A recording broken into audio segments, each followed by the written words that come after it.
Wow, con cá rất là giòn, rất là ngon luôn.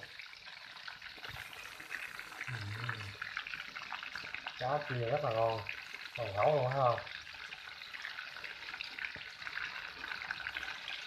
Anh chiên hoàn toàn lấy vải mà không có vải nha. Nên anh khi mà nướng hết cái cá này mình bỏ vải thì rất là ngon. Rất cái giống này thấy không?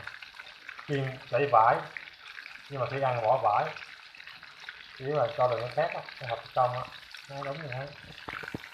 Mắt rất là ngon.